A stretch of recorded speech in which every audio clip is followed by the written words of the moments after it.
Yeah, hi friends. Welcome to Vika Karla channel.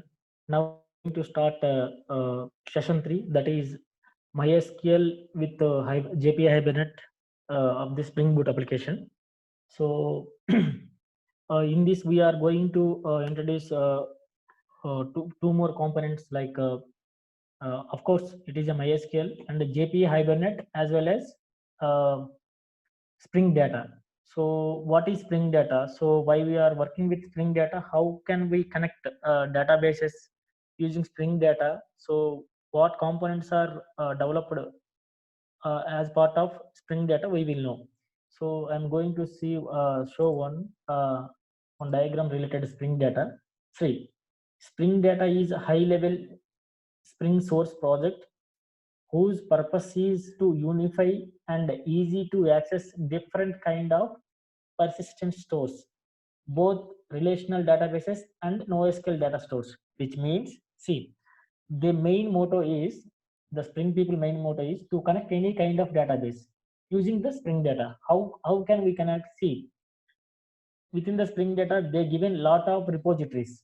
See, if it is a RDBMS database, RDBMS database in the sense MySQL stable structure related database, MySQL, SQL Server, Oracle 10G, Oracle 10G, 11G something, and DB2, different kind of RDBMS databases.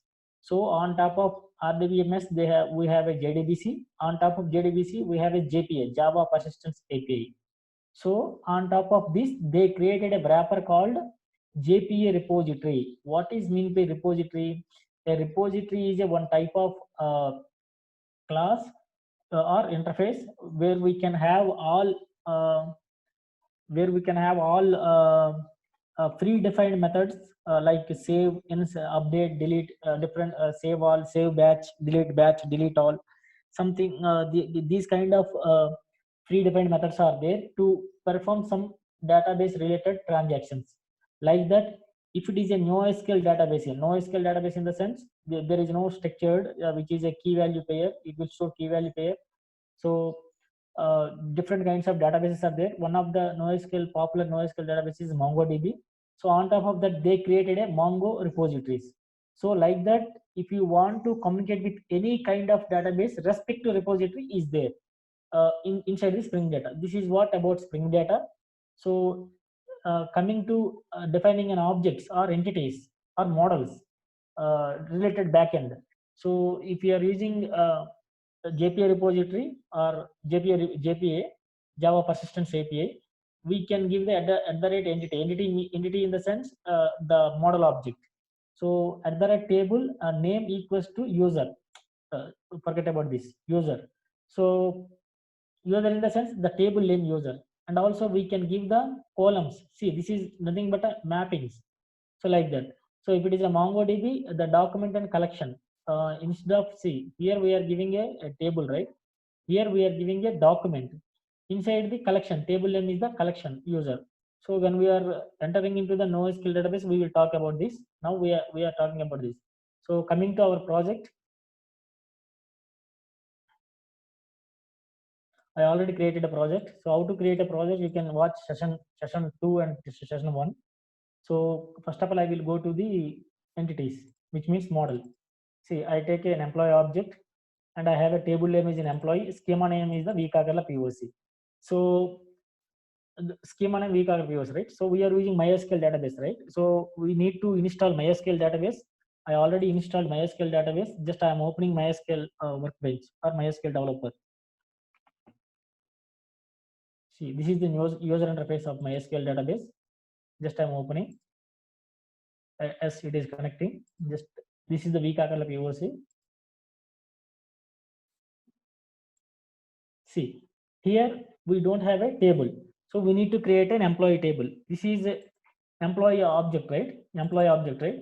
So to create a dynamically employee table, I given, see here, Spring JPA Hibernate DDL, data definition language, create and drop. So when we are running this application, this is automatically created a employee object. How it will be created? See, we are already given name is the employee, right? Table name is an employee. Because of this, Spring Data repositories, right? Based on these repositories, it will automatically create. So repositories as well as this command. So Spring JPA Hibernate DDL auto equals to create and drop. And also anyhow I opened this application with properties, right? So whenever we are working with any kind of database, we need to provide the database credentials in our properties file. So what is our properties file? Application data properties file under src main resource, right?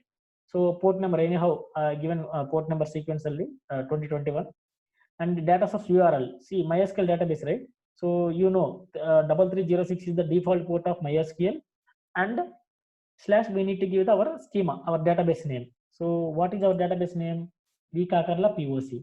So that is what I given, vKakarla POC. And whenever we are installing MySQL database into our local machine, it is asking username and password. At that time I given root and root, username and root, and password root. So I defined here data source username. Data source in the sense, what is the data source? Our MySQL is my data source. So I given root and username and password here. And also we need to provide the driver class name to connect our application to our to connect database from our application. So com.mysql.jdbc driver, previously it is, now it is changed cj.jdbc.driver. This is the driver class of MySQL database. And anyhow you know, right? This is the dialect. So Spring JPA properties Hibernate dialect, which means, see, whatever we are writing a queries, it will convert respective database. What is this database? MySQL database, right? MySQL dialect. So MySQL dialect, the job of MySQL dialect is to convert MySQL syntax queries. So if I write select star from employee, if it is same syntax, okay. If it is not same syntax, it will automatically convert to the MySQL related database. So that purpose we need to add a dialect. So this is what application data properties. Coming to entities, so I created, right? See here we need to give the ID as the column. See, every table we have an ID. This is a persistence related ID, and this is the user. We can treat it as a, whenever we are declaring an ID, it will be the primary key of this table, primary key of this table, and column ID, and we need to give the column. We need to map associate column name ID of the table, and this ID is the related to this employee model, right? Employee entity. So we need to map in. Previously how we are mapping, there is an Hibernate configuration file is there, HVM file is there. In that HVM file we need to give the column and model from model related value, right? So by avoiding the kind of XML configuration, we are directly configuring here ID and nullable false, unique true, which should not null always, right? So nullable false and unique true. And coming to second column name, the first type of name, this is the database related column. This is the our model, our entity column. Like that I given all kind of columns, all related database columns, and as well as our model names. So coming to service, coming to employee service. So employee service, just I here in this application is my main motto is to connect MySQL database. Now my second, very next, this is the part one of MySQL. You see, you can see this is the part one. Part two, you will see all CRUD operations. Now I can see, I can show just connecting MySQL database with a simple one transaction. So that is a save operation. So coming to service, we have a save operation. And coming to service simple class, so repository. So as you know, whenever we are using a Spring Data, we need to use a repositories. Why? Because it is very easy to the repository. See, at the repository, public interface, employee repository, extend JPA repository. So we use it JPA related, right? So this is our repository, extend the JPA repository. So we will see what kind of methods are there in this repository. See, in this repository, see, find all, find by ID, find all by ID, save all, flush, save and flush, delete batch, delete all batch, find all.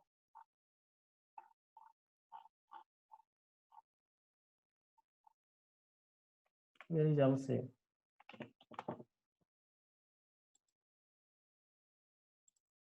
See,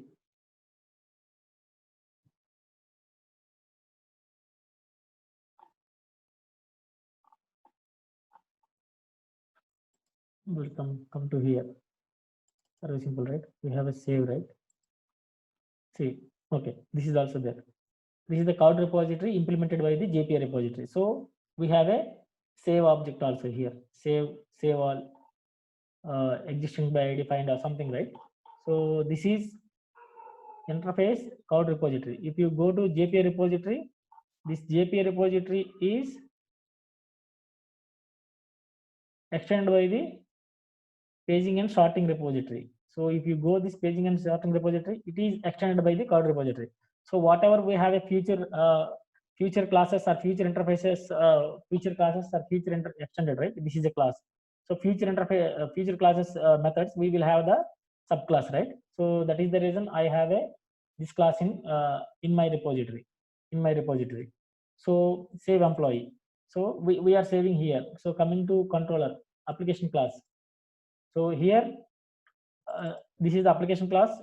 As you know, if you go to pom.xml here, see, whenever you are using JPA, you need to add JPA related starter. Of course, this is a RESTful service. We have a web server. So you want to description about the pom.xml, you can watch session 1 and session 2. So this is a web and this is related to Swagger, right? So we need to add a MySQL connector to connect the database. This will give the JDBC related jar to connect our database. So coming to repository, right? So this is already done. Coming to see this class. So enable Swagger, this one is I already described about this session 1 and session 2 classes.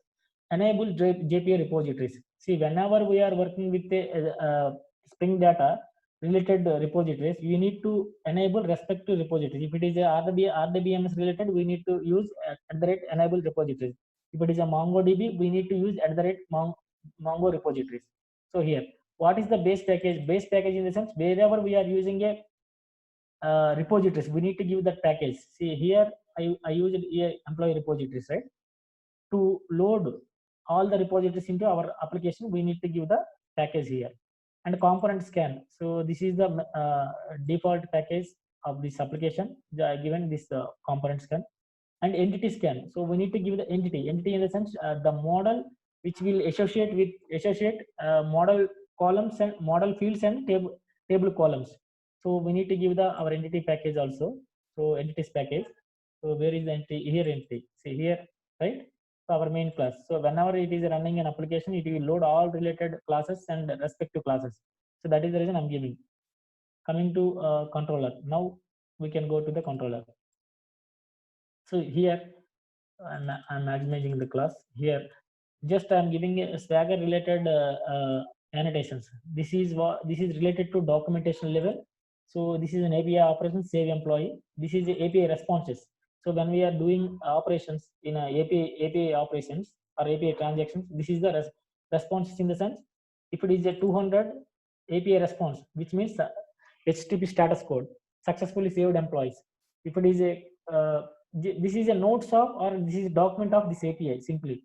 If it is a 500 internal server error, it is a response. If it is a 404, some unable to find employee response, right? So this is an exception class. This is an exception class. This is these two related exception classes, right? This response is the employee controller. So employee service is the save employee, right? Employee service is save employee. So here we are saving a save employee, right? So if you open here, this is right. The control will come to here, and simply we are saving a details here. So coming to, just I'm running the application. See, you are not having a table here as of now, right? If you click this, you are not having a table here. Just I'm running an application. Right click, run as a Spring Boot application. So it is running. So it is started. Application is started. 2021 port number. So if you open MySQL, now you can click. See, the table is coming. If you refresh this, see, whenever we are giving in our application data properties, what we define JPA, I mean DDL command, data definition language auto create and drop. So that is the reason it is created dynamically table based on the our defined entity. So we have ID, address, department, and all, right. So I am opening the Swagger here. Just I am opening the Swagger user interface. 2021, right? 2021 is our port number. Just I am opening. So this is what user interface. Just I am opening. Just I am try out address. Hyderabad.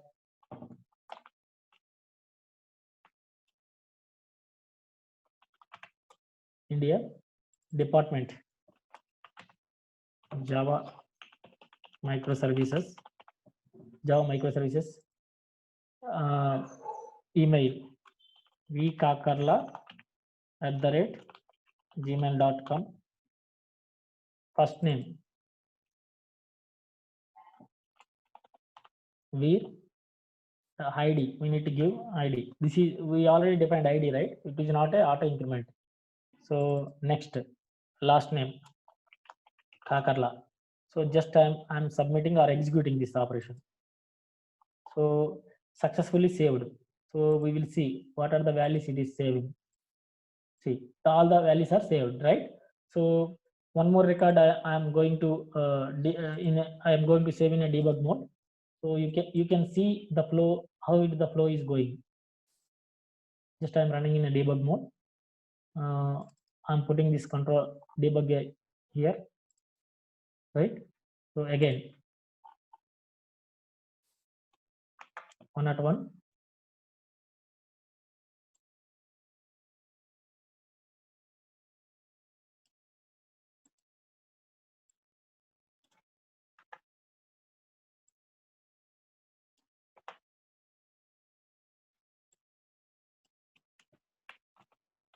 Some I am giving some names instead of giving same name.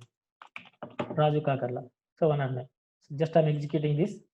So it is coming debug. We put debug mode, right? So it is coming here. See, whenever it is having right, it is creating object. This is the dependency injection. I already discussed about this dependency injection in a session 1 and session 2. So you can watch if you want to know dependency injection or auto-avoid all the things.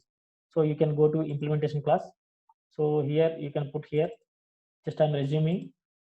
So this is an employee object we are having. So just if I click F6 or step over, see, it will automatically create. Yeah, it is created. You can see. Just I'm executing this query. Okay, still it is in repository, right? Now it will be. Oh, why we are getting correct. So whenever we are running the previous object is deleted, right? We are running, it is deleted and created the object table here. So that is the reason we are having only one record. This is the updated record 101. So just I'm resuming. Successfully saved, right? Now I will give the 100.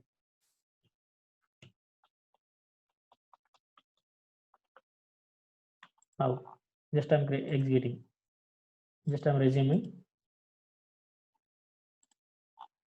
Saved successfully. Just I'm opening this. See, we already defined create and drop, right? So I already run debug mode, right? So that is the reason previous records are deleted. So now we get the 100 and 101 record, right?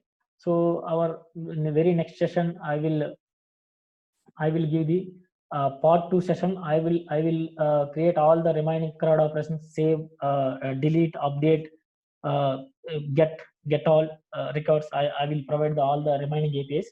For this session is the main motto of this session is to create a simple Spring Boot application with the database connections. So MySQL database, one of the RDBMS database. So my next session you will see the session 3 part 2 is the all CRUD operations using the MySQL database. So this is what my third session. You can subscribe my channel into the future videos. So you will feel very fun, and you will learn a lot of knowledge from this Java microservice training.